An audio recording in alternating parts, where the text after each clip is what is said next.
Hello बच्चों, आज हम लोग स्टार्ट कर रहे हैं एनसीईआरटी के प्रॉब्लम से। इलेक्ट्रोस्टैटिक्स चैप्टर का एनसीईआरटी का प्रॉब्लम नंबर 11। पहले हम क्वेश्चन को समझते हैं। क्वेश्चन क्या कह रहा है? कह रहा है कि a polythene piece rubbed with wool is found to have negative charge of 3 × 10⁻⁻7 coulomb. मतलब कि एक पॉलिथीन पीस को वूल से जब रगड़ते हैं तो पॉलिथीन पर क्या आता है? नेगेटिव चार्ज आती है। तो नेगेटिव चार्ज क्यों आई है? क्योंकि वूल से क्या किया है? इलेक्ट्रॉन को ट्रांसफर किया गया है। तो वूल से इलेक्ट्रॉन को ट्रांसफर किया गया तो इस पर नेगेटिव चार्ज आ गई। तो electron transfer from wool to polythene, so charge will be negative. Q = N ही होता है। N बराबर Q बटे क्या होगा? E होगा। तो N बराबर -E कर दिया मैंने। क्यों ऐसा किया मैंने? क्योंकि ए पार्ट में जो सोल्व कर रहा है, कह रहा है estimate the number of electron transfer from which to which. किससे ट्रांसफर किया है? तो ट्रांसफर किससे किया है? वूल से कहाँ किया है? पॉलिथीन किया है। और कितने नंबर ऑफ इलेक्ट्रॉन ट्रांसफर किया है ये देखिए। अब E का जो वैल्यू है वो क्या होगा? नेगेटिव। नेगेटिव नेगेटिव कैंसिल हो जाएगा तो कितना आएगा? 1.875 10⁻12। इसको मैंने लगभग क्या मान लिया है? 2 मान लिया। 2 × 10⁻12। बी पार्ट में कह रहा है कि is there a transfer of mass from wool to polythene. कह रहा है कि क्या वूल से पॉलिथीन में मास ट्रांसफर करेगा? तो आपको बताना होगा यस, मास ट्रांसफर करेगा, लेकिन बहुत माइन्यूट करेगा, बहुत कम वैल्यूज होगी। जो ट्रांसफर होगी मास, उसका अमाउंट क्या होगा? बहुत कम होगा। क्योंकि मास ऑफ इलेक्ट्रॉन कितनी होती है? 9 × 10⁻19 होती है एक इलेक्ट्रॉन का मास। तो मैंने लिखा है yes, electron transfer from wool to polythene, so mass will be transfer from wool to polythene. और कितना मास होगा? एक का कितना होगा? 9 × 10⁻31 kg एक इलेक्ट्रॉन का। तो इतने इलेक्ट्रॉन का क्या होगा? इससे क्या कर देंगे? गुणा कर देंगे और ये आपके पास वैल्यू आ जाएगी। कोई डाउट नहीं। अब हम बात करते हैं 1.12 का क्वेश्चन नंबर। कह रहा है कि 2 insulating charge copper spheres A and B have their centre separated by 50 centimetre. यहाँ पे एक स्फीयर है तो एक स्फीयर कहाँ पर? यहाँ पर है। दोनों के जो सेंटर है वो कितना है? 50 सेंटीमीटर के दूरी से सेपरेटेड है। कोई डाउट नहीं। आगे कह रहा है कि what is the mutual force of electrostatic repulsion if the charge on each. अब कह रहा है कि ये जो B है और ये जो A है, इस दोनों पे चार्ज कितना है? सेम है। यानी कहने का मतलब है कि इस पे चार्ज QA है और इस पे चार्ज कितनी है? QB है। तो QA और QB बराबर Q, और दोनों का वैल्यू क्या है बंधु? सेम है। तो सेम में कितनी वैल्यू दिया हुआ है? ये देख लो, 6.5 दिया हुआ है। 6.5 × 10⁻⁻7 कूलम ऐसे दिया हुआ है। D = कितना दिया हुआ है? 50 सेंटीमीटर। तो काफी आसान है ना ये। D = 50 × 10⁻2 मीटर हो गया। तो सबसे पहला में जो पूछा है कि इसके बीच कितना फोर्स लगेगा, तो काफी आसान है ना, फोर्स निकालना है। A पार्ट तो F = 9 × 10⁻9 QA QB divided by D का स्क्वायर। तो F = लिखिएगा 9 × 10⁻9 QA 6.5 × 10⁻7 6.5 × 10⁻7 और डिवाइडेड बटे D स्क्वायर। 50 × 10⁻2 इसका क्या हो गया? स्क्वायर। क्लियर? कोई डाउट नहीं। अब इसको सोल्व करना है ना। तो सबसे पहली बात कि -7 माइनस कितना होगा? 14, और -14 में से 9 जाएगा -5। पहला बात इतना कर लीजिए। तो ये हो गया 9, 6.5, ये हो गया कितना? 6.5 × 10⁻5। कोई डाउट नहीं। यहाँ पे देखिए 1 दशमलव, यहाँ से ये पावर 1 खत्म हो जाएगा तो क्या बचेगा 5 इंटू 10 टू द पावर -1, तो क्या लिखेंगे 5, फिर लिखेंगे 5 इंटू 10 टू द पावर -2। इसको कैंसिल करेंगे तो ये होगा 1.3, फिर इसको कैंसिल करेंगे तो ये हो गया 1.3। समझ में आया?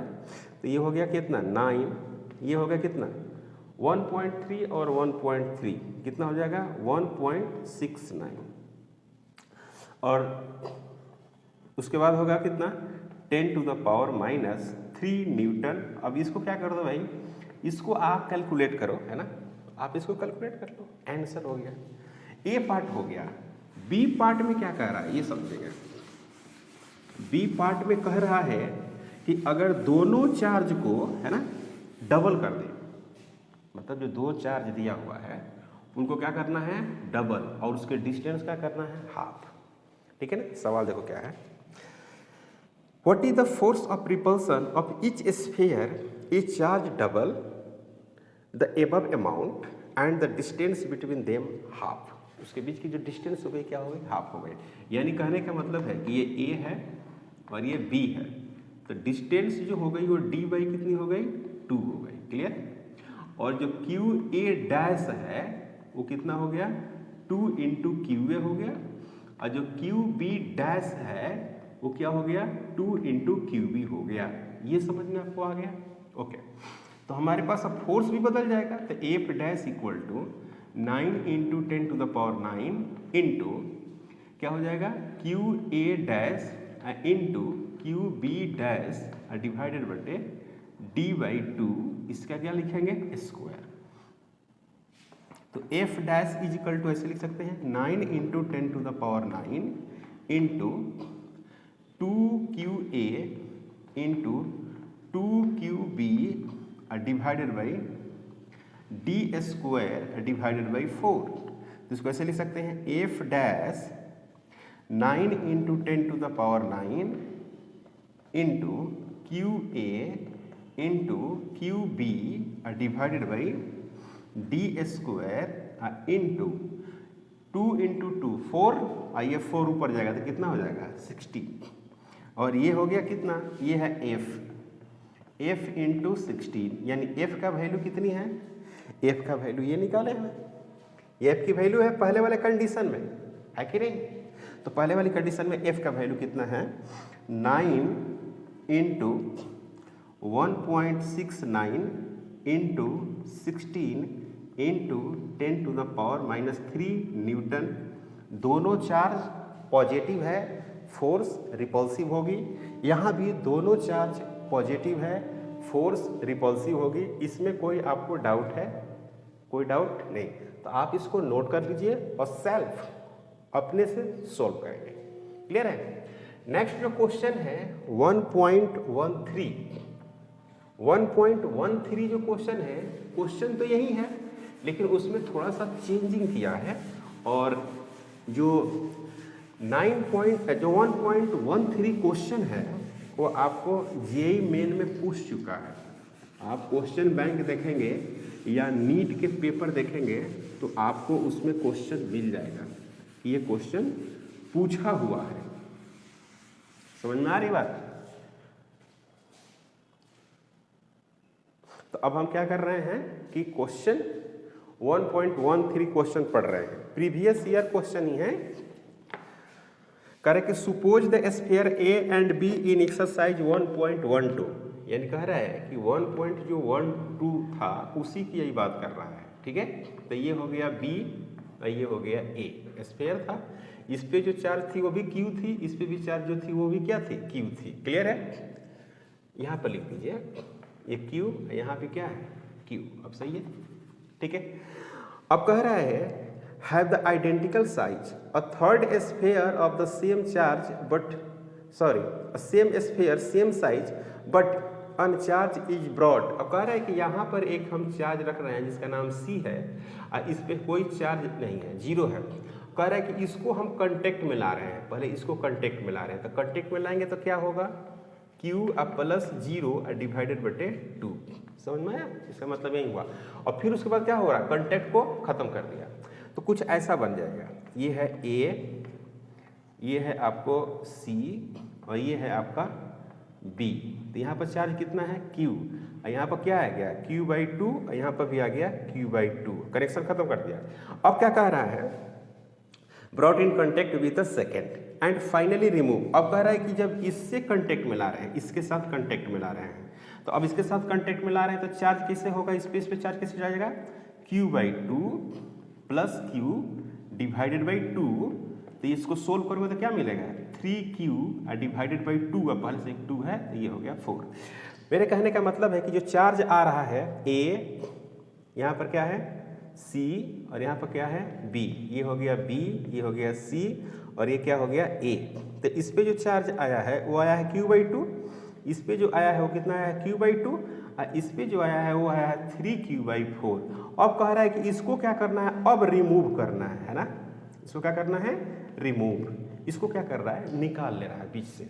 तो बीच से जब निकालता है तो देखो भाई क्या बन रहा है, ये है आपका A और ये है आपका B, ये है आपका A और ये है B, और यहाँ पर है Q/2 और यहाँ पर क्या है 3Q/4।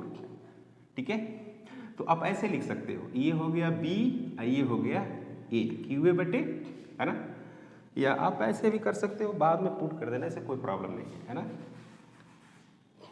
इसको लिख लीजिए QA डिवाइडेड बाई 2, ये हो गया 3QB डिवाइडेड बाई कितना 2, क्योंकि QA QB दोनों क्या है, बराबर ही तो है ना। Q है और ये दिया हुआ है 6.5 into 10 to the power -7 coulomb दे रखा है, को दिक्कत नहीं। तो अब इस पे अगर हम फोर्स की बात करें, फोर्स अगर हम लिखना चाहें तो F डैश लिखना पड़ेगा। F dash is equal to 9 into 10 to the power 9 into क्या लिखेंगे,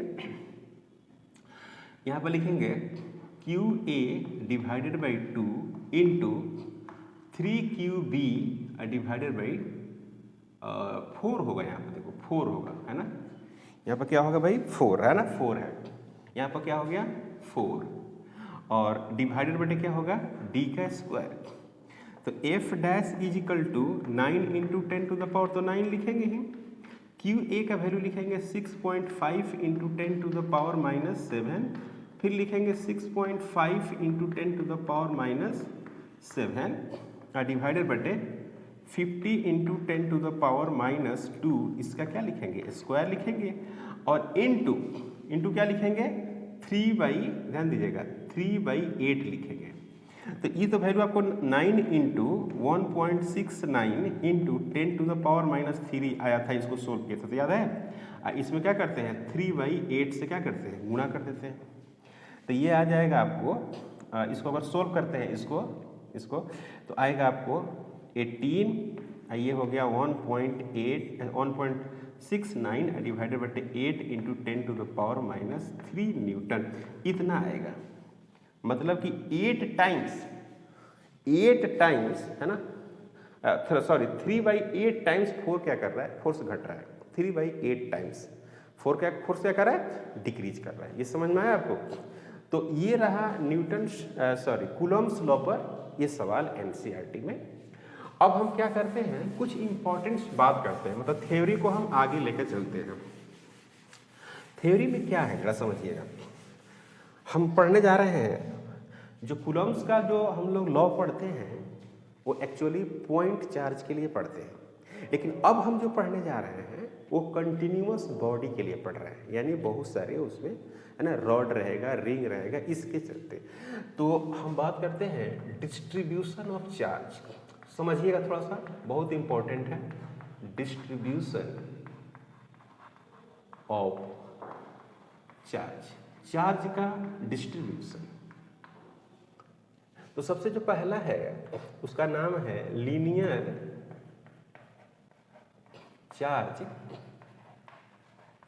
चार्ज डिस्ट्रीब्यूशन, इसको हम लोग बोलते हैं लीनियर चार्ज डिस्ट्रीब्यूशन।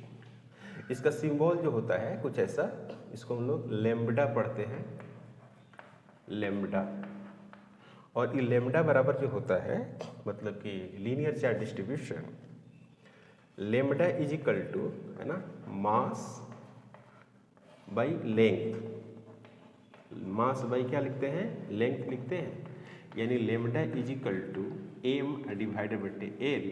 तो इसका यूनिट्स होगा, सॉरी मास नहीं, यहाँ पर हम लिखेंगे चार्ज की बात करेंगे ना, चार्ज की बात करेंगे, क्योंकि हम इलेक्ट्रोस्टैटिक्स पढ़ रहे हैं, ग्रेविटेशन नहीं पढ़ रहे हैं ना। तो ये हो गया क्यू, तो यूनिट कितना होगा, कूलम, इसका होगा मीटर, कूलम मीटर होगा। एग्जाम्पल के तौर पे क्या क्या इसमें यूज होगा, इसमें आएगा रॉड आएगा, है ना, रिंग आएगा, वायर आएगा, यही सब यहाँ पर कैलकुलेट करना है। जब ये सब बातें आएगी, रॉड, रिंग और वायर, तो आपके दिमाग में ये चलना चाहिए कि मुझे लीनियर चार्ज डिस्ट्रीब्यूशन की बात करना है, लीनियर चार्ज डिस्ट्रीब्यूशन के बारे में सोचना है। क्लियर, इतना हो गया। इसमें बात करते हैं फॉर एलिमेंट्री पार्ट। अगर मैं बात करूं क्या एलिमेंट्री पार्ट के लिए, तो क्या लिखना पड़ेगा, lambda is equal to D Q divided बटे डी एल। तो D Q is equal to lambda into D L. तो अगर मुझे क्यू निकालना है, सपोज दैट क्यू, तो उसको क्या करेंगे, प्रॉपर हम इंटीग्रेशन करेंगे। याद रखेंगे कि अगर हमें क्यू निकालना हो तो प्रॉपर क्या करेंगे, हम इंटीग्रेशन करेंगे, इस बात का ध्यान रखना होगा।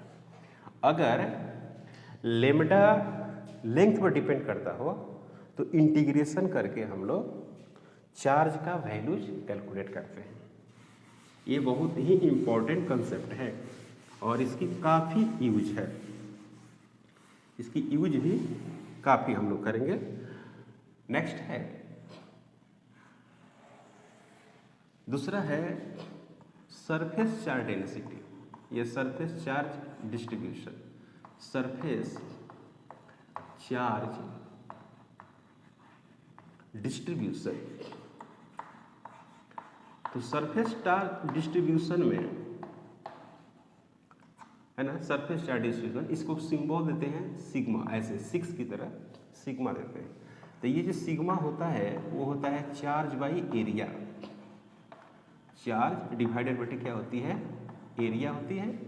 तो एलिमेंट्री के लिए अगर हम बात करें, ये हो गया क्यू डिवाइडेड बटे एरिया, तो इसकी जो यूनिट होगी वो होगी कूलम्ब होगी और एरिया क्या होगी, मीटर का स्क्वायर होगी। तो फॉर एलिमेंट्री के लिए हम बात करें तो डी क्यू बटे क्या लिखेंगे, डी ए लिखेंगे। तो D Q is equal to sigma और यहाँ पर लिखेंगे डी ए। ओके, तो अब इसको हम लोग क्या करेंगे, इंटीग्रेशन करेंगे। तो डी क्यू इंटीग्रेशन क्या लिखेंगे, सिग्मा और लिखेंगे यहाँ पर डी ए। तो Q इज इक्वल टू लिखेंगे सिग्मा डी ए। अभी जो Q निकल जाएगा तो आपको नंबर ऑफ इलेक्ट्रॉन अगर निकालना रहेगा तो क्या लिखिएगा, सिग्मा, मतलब Q बटे क्या लिख दीजिएगा, E लिख दीजिएगा, Q बाई E। इससे क्वेश्चन पूछता है ना, कभी कभी क्वेश्चन पूछता है कि सिग्मा आपको एरिया के अकॉर्डिंग क्या कर रही है, चेंज कर रही है, तो उसमें आप इंटीग्रेशन करके चार्ज को कैलकुलेट करिए। उसके बाद आपको नंबर ऑफ इलेक्ट्रॉन्स कैलकुलेट करना है, तो चार्ज बटे 2 नहीं, चार्ज बटे क्या लिखिएगा, ई लिखिएगा। क्या लिखिएगा, चार्ज बटे, क्योंकि क्यू बराबर क्या होता है, ए नहीं होता है। और इसमें एक है जिसको हम लोग बोलते हैं क्या, volume charge distribution.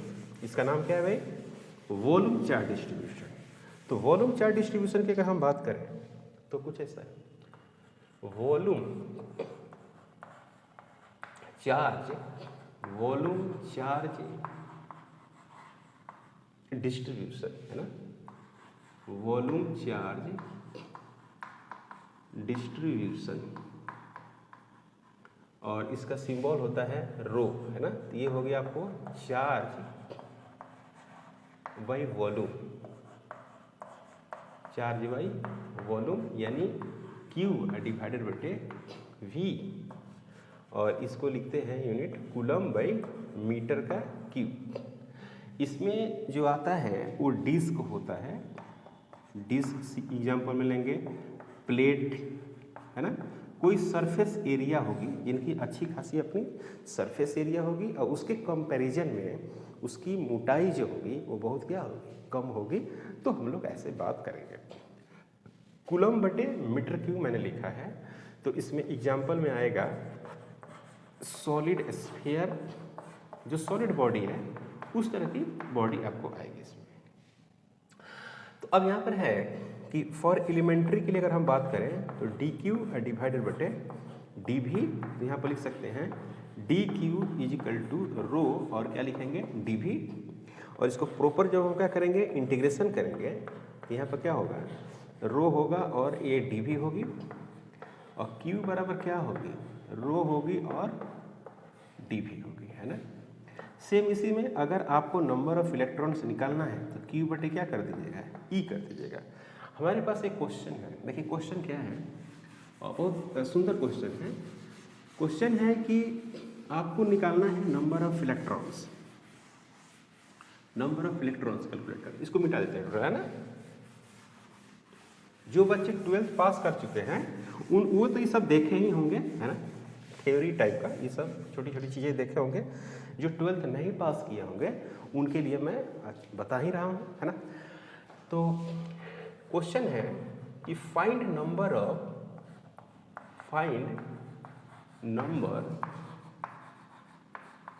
Number of electrons, number of electrons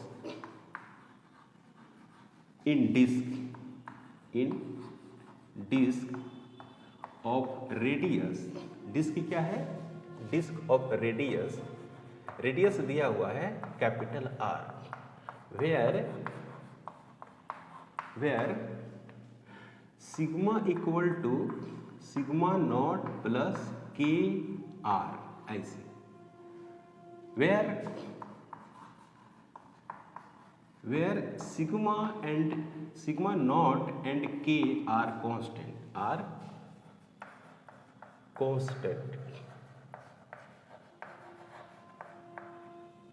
और आर क्या है, आर सेंटर से लेकर, है ना, कैपिटल आर तक क्या कर रहा है, वेरी कर रहा है। अगर सेंटर की बात करेंगे तो स्मॉल आर क्या हो जाएगा, 0 हो जाएगा, और एंड ऑफ द डिस्क की बात करेंगे तो स्मॉल आर किसके बराबर हो जाएगा, कैपिटल आर के बराबर होगा।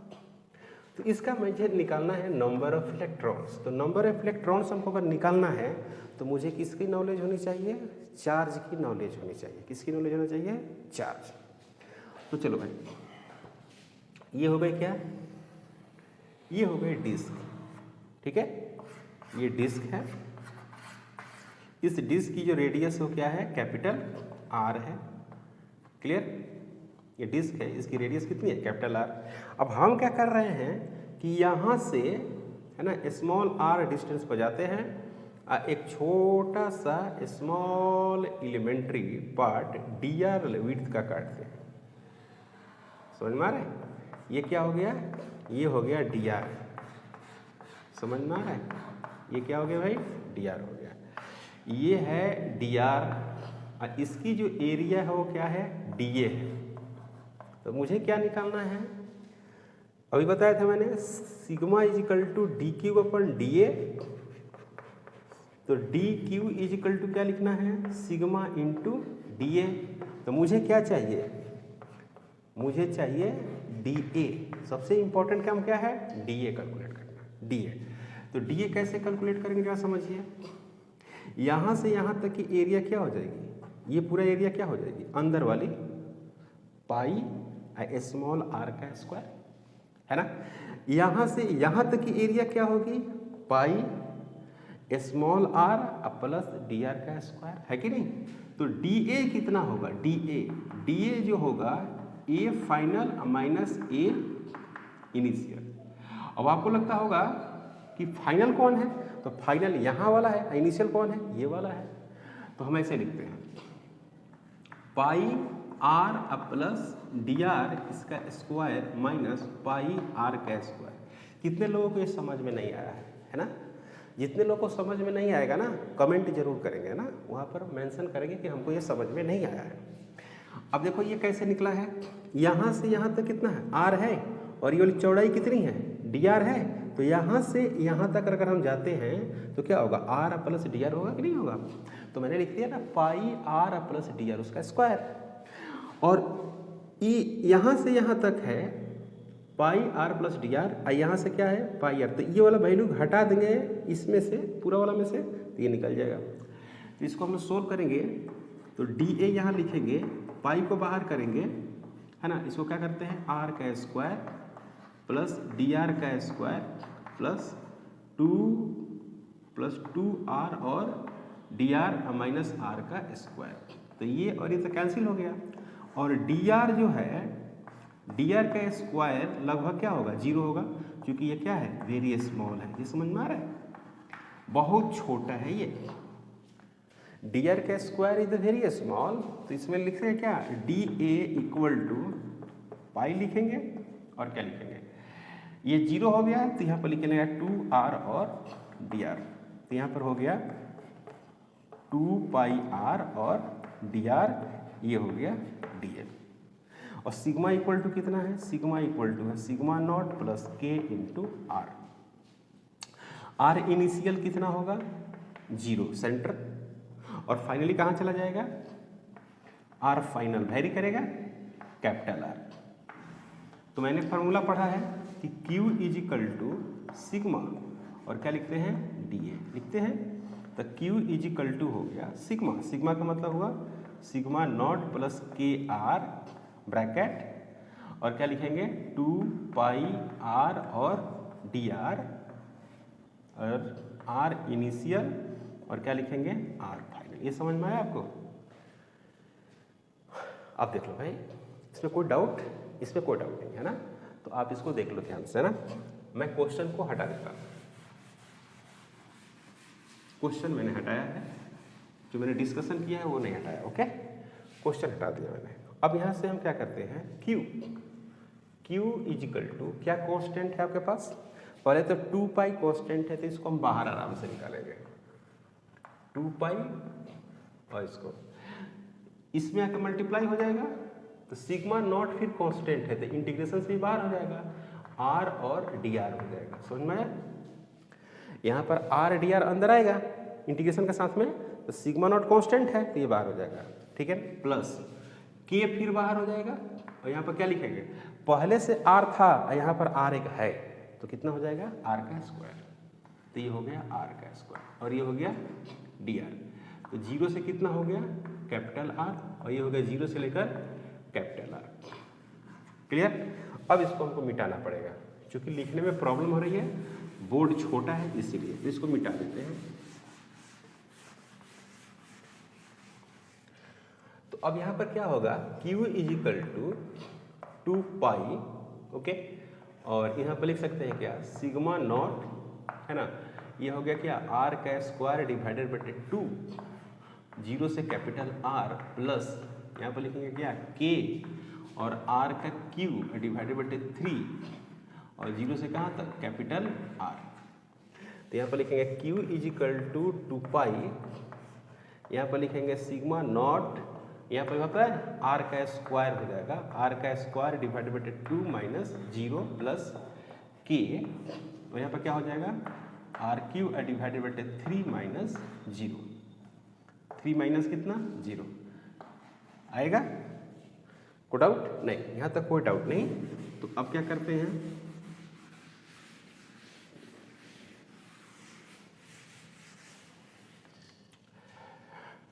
तो Q is equal to 2 pi, Q is equal to 2 pi, और यहाँ पर क्या लिखते हैं सिग्मा नॉट आर का स्क्वायर डिवाइडेड बाय 2 प्लस के आर क्यू डिवाइडेड बाय क्या हो गया 3।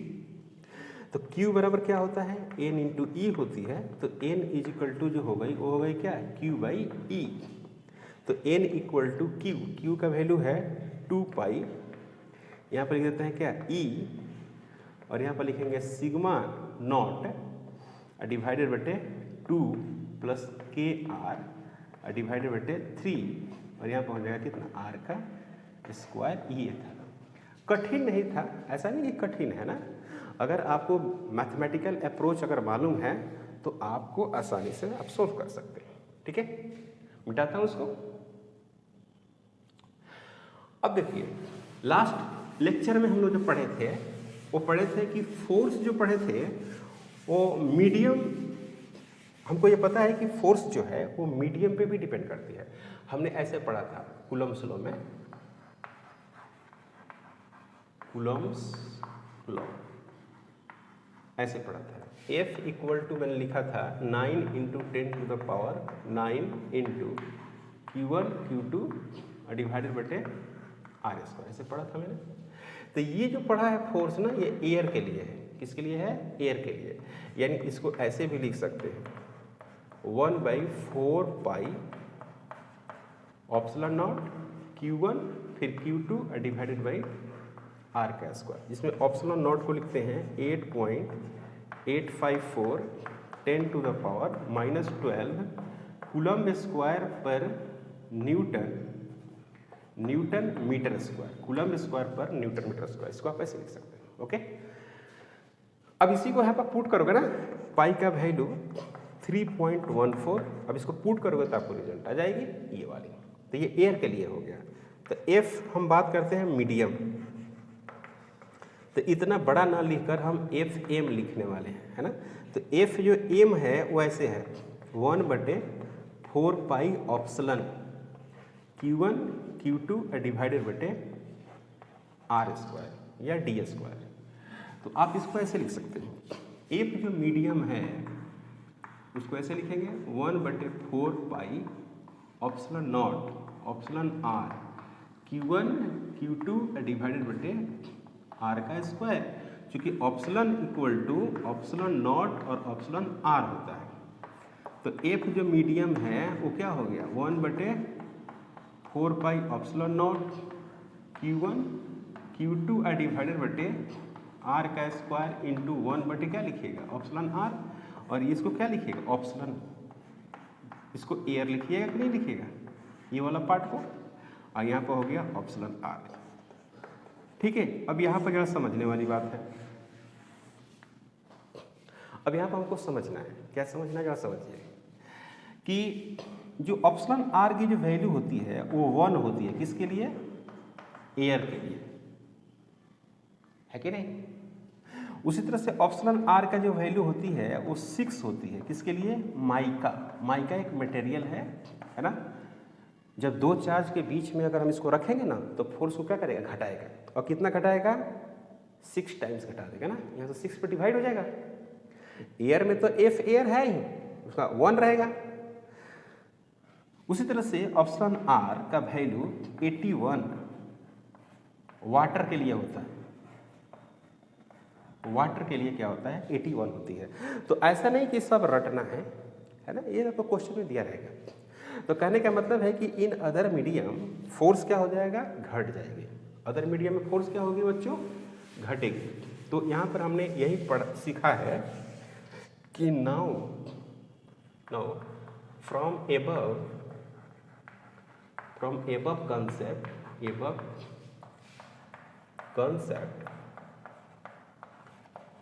force will be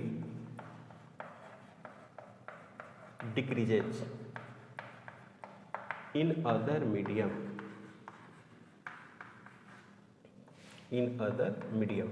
दूसरे मीडियम में फोर्स क्या कर जाएगी? डिक्रीज कर जाएगी। नाउ फ्रॉम एबव कॉन्सेप्ट, है ना, force will be decreases in other medium. जैसे मान लीजिए कि एफ हम बात करते हैं एफ एयर का वैल्यू हम एफ कंसीडर करते हैं। तो एफ जो वाटर होगा, वाटर उसमें क्या होगा? F/81। कहने का मतलब है कि अगर मान लेते हैं कि दो चार्ज के बीच की दूरी कुछ है और चार्ज है, उसके द्वारा जो फोर्स मिला वो 100 न्यूटन में मिला एयर में, और उसी चार्ज को उसी मैग्नीट्यूड और उतना ही डिस्टेंस पर अगर हम वाटर में रख देते हैं तो उसका जो फोर्स होगा वो 100/81 होगा, यानी डिक्रीज कर जाता है। तो फाइनली क्या कर जाती है? डिक्रीज कर जाती है ना। So force will be depend, so electric force